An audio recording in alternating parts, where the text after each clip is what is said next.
सर्व सद्गुण संपन्ना गीता भक्ति परायणा भवितुं जीवनेऽस्माकं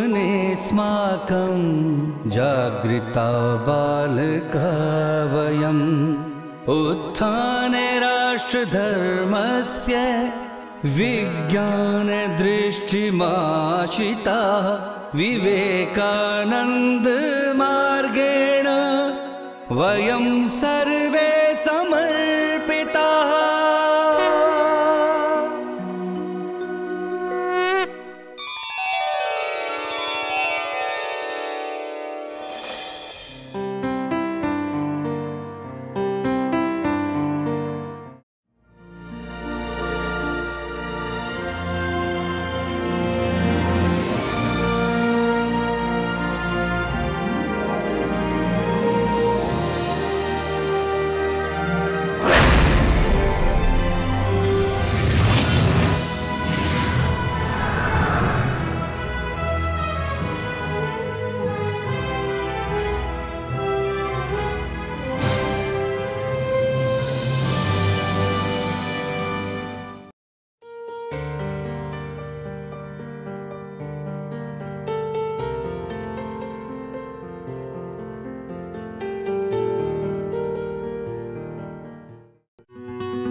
समीर, काय करतोयस? किती टाइम लावशील?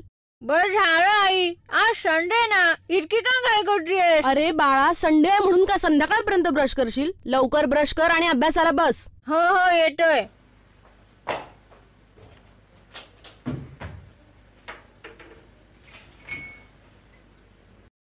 समीर, तुझी एक्झाम आहे ना, अभ्यास का नाही करतेस?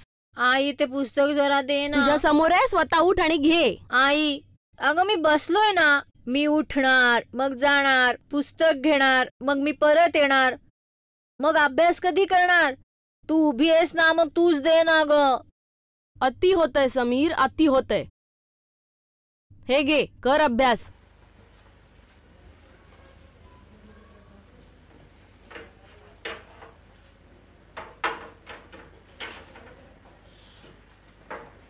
अरे वा, कमाल आहे.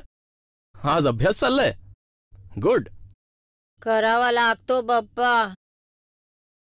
अगं ऐकलंस का, जरा चहा आणतेस का? हो आणते. आणि आजचा न्यूजपेपर कुठे आहे? समीर, पप्पांना न्यूजपेपर दे. हा हा देतो.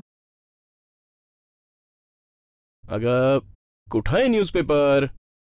समीर, पप्पांना न्यूजपेपर दे, मी चहा बनवतीये ना. आई मला काय माहित न्यूजपेपर कुठं ठेवलाय? अरे समोर तिथेच टीपॉयवर आहे ना. वा, तुला माहितीये ना न्यूजपेपर टीपॉयवर आहे, मग तूच दे ना पप्पांना. काय करू मी या मुलाचं?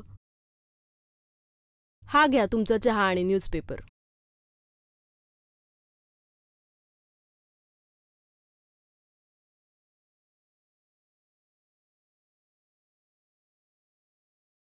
समीर, मला एक सांग बघू, तुला माहितीये देवाने ना सगळ्यांना एक गोष्ट समान दिलेली आहे, ती काय आहे?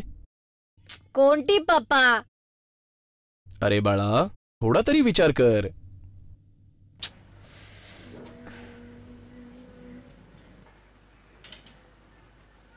हा, शरीर. नाही बाळा, देवाने कुणाचं शरीर जाड बनवलंय तर कुणाचं बारीक, कुणाचं लांब तर कुणाचं बुटकं. उत्तर हे नाहीये समीर, थोडा तरी विचार कर. मी सांगू? बुद्धी? नाही, देवाने कुणाला जास्त बुद्धी दिलीये तर कुणाला कमी, आणि कुणाला तर दिलीच नाहीये. अरे समीर, थोडा तरी विचार कर. आता विचार करण्यात तरी आळस करू नकोस. बस हा बाप्पा, ह्यापुढे आता मी विचार नाही करणार. मी हार मानली. आता सांगायचं तर सांगा, नाहीतर मी झोपायला चाललोय. बरं ठीक आहे, मी सांगतो. देवाने सगळ्यांना एक गोष्ट जी समान दिलीये ती आहे वेळ. दिवस रात्र मिळून 24 तास असतात, आणि जी माणसं त्यांच्या जीवनात यशस्वी बनली आहेत त्यांच्याकडे पण दिवसाचे 24 तासच होते, 28 तास नाही. पण ती सर्व माणसं वेळेचा सदुपयोग करून यशस्वी झाली आहेत, आणि हे सगळं आळस सोडल्यानंतरच संभव आहे. समजलं का? अरे पाहिलत कसा निघून गेला तो. जरा काही ह्याला समजवायला जा, असाच निघून जातो हा. हो पाहिलं मी. अरे काय पाहिलं? जर आत्ताचा इतका आळशी आहे तर पुढे जाऊन काय करणार हा? अगं लहान आहे तो. लहान आहे, सुधरेल हळूहळू. बरं आता मला भूक लागली, निदान तू स्वयंपाक करायला तरी आळस करू नकोस. चल चल चल चल चल लवकर चल चल. पप्पा तुम्हाला कुठली गोष्ट येते का? मला उद्या स्कूल कॉम्पिटिशन मध्ये ऐकवायची. गोष्ट? हो माहित तर आहे मला. मग ऐकवा ना. अच्छा गोष्ट ऐकायची तुला. पण बाळा आता तर मी बिझी आहे, नंतर या बेटा. नक्की ना पप्पा? हो बेटा नक्की नक्की.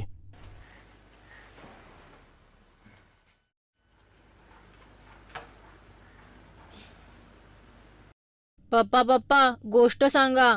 अरे अजून 1 तास पण नाही झाला आणि इतक्या लवकर आलास तू? अरे बेटा आता मूड नाहीये रे माझा, नंतर ये. हा नक्की ना? हो नक्की नक्की बाळा, नंतर जा.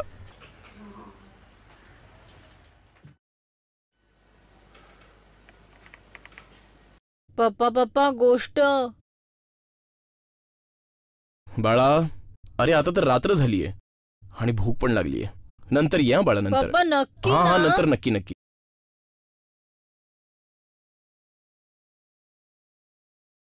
आजचं जेवण तर खूपच स्वादिष्ट होतं. थँक्यू.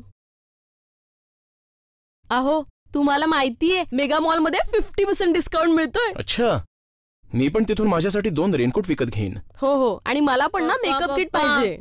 पप्पा गोष्ट. अरे थांब ना बाळा, मी काही बोलतोय ना मम्मीशी. काय सांगत होतो? हा शर्ट. मी पण म्हणतोय की एक शर्ट घ्यायचा आहे ऑफिससाठी तिथून. काय हो पप्पा, मी तुम्हाला कधीपासून सांगतोय गोष्ट सांगा म्हणून, पण तुम्ही सांगतच नाहीये. अरे बाळा तू पण तर प्रत्येक गोष्ट अशीच टाळतोस. एक तरी काम आहे जे तू लगेच करतोस, तेव्हा माहित आहे की दुसऱ्यांना कसं काय वाटत असेल. बरं चल ठीक आहे, मी तुला एक गोष्ट सांगतो. तुम्ही दोघं बसा, मी तुमच्यासाठी दूध आणते. हो. एक रामा नावाचा व्यापारी होता जो खूपच आळशी होता. त्याचे पूर्वज त्याच्यासाठी खूप धनदौलत सोडून गेले होते. यासाठी तो काही कामच नव्हता करत. त्याचं आयुष्य असंच मजेमध्ये चाललं होतं.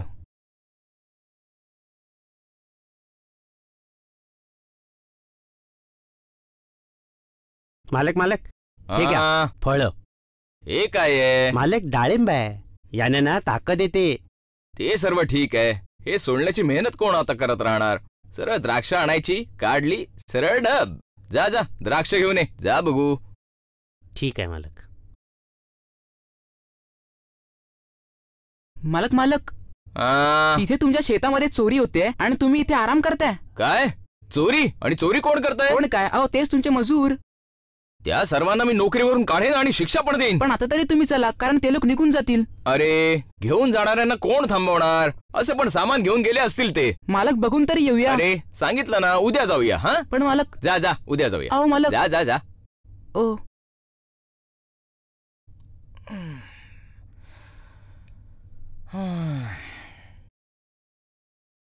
मालक आता काय झालं? मालक तुमच्या फॅक्टरीवर कब्जा काय करताय. कब्जा? आणि कोण करताय? मालक तेच कोणीतरी शेजारच्या गावातले लोक आहेत. असं? मग या गोष्टीची पोलिसात जाऊन तक्रार करायला पाहिजे. मग चला ना मालक, पोलिसांना बोलवूया. अरे बघ ना किती ऊन आहे, संध्याकाळी जाऊया. पण मालक ते तिथे कब्जा करते. अरे पोलिसात तक्रार करतोय ना, असं पण आपण जाऊन थोडाच कब्जा थांबणार आहे? ते तर पण पोलीस बघणार आहेत ना. अहो पण मालक माझं. तू जा जा तुझं काम कर. जा जा जा. किती चिंता करतात हे लोक. मालक खूपच आळशी आहे या गोष्टीची जाणीव त्या नोकरांना झाली होती. त्यांनी चोऱ्या सुरू केल्या, तरी पण तो सतर्क नाही झाला आणि अशा रीतीने त्याची सगळी धनदौलत संपून गेली आणि मालक खूप गरीब झाला.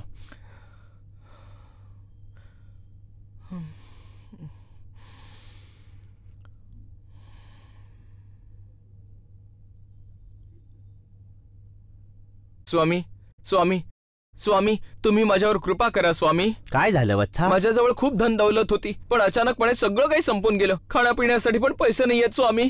ठीक आहे वत्सा, मी तुला हा परीस देतो. याचा तू लोखंडाला जरी स्पर्श केलास तरी त्याचं सोनं होईल. पण लक्षात ठेव, हा तुझ्याजवळ फक्त 8 दिवसासाठीच आहे. 8व्या दिवशी मी स्वतः येऊन तुझ्याकडून घेऊन जाईन. ठीक आहे स्वामी. आयुष्यमान भव. सगळ्या लोखंडाचं सोनं बनवेन मी, आरामात जगेन मी. साधू महाराजांनी त्याला परीस दिला. त्याने त्यापासून सोनं बनवून 5-6 दिवस फार आरामात घालवले. पण नंतर जेव्हा तो शुद्धीवर आला तेव्हा त्याने पाहिलं की अरे रे, सगळं सोनं संपून गेलंय. लोखंड पण बाकी नाहीये ज्याच्यापासून सोनं बनू शकेल. काय करू? चला बाहेर जाऊनच काहीतरी बघायला हवं.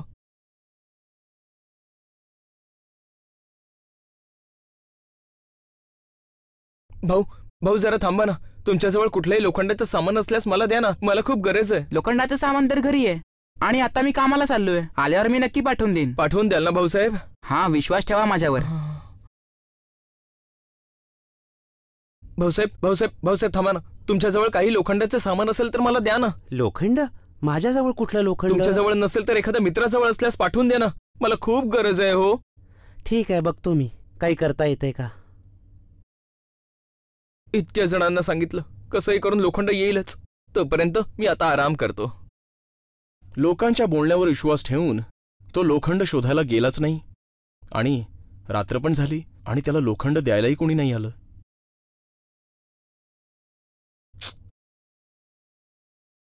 रात्र झाली पण कोणीच लोखंड द्यायला नाही आलं. मी उद्या स्वतः सकाळी 4 वाजता उठेन, कुठून पण लोखंड घेऊन येईन. लवकर झोपतो, लवकर उठेन मी.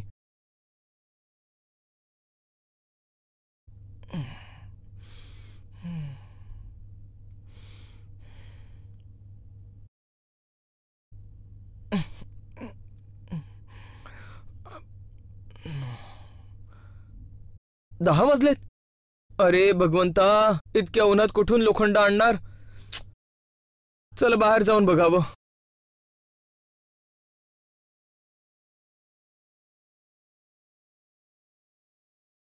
सकाळी मी का लवकर नाही उठलो? इतकं ऊन, कुठे लोखंड शोधायला जाणार?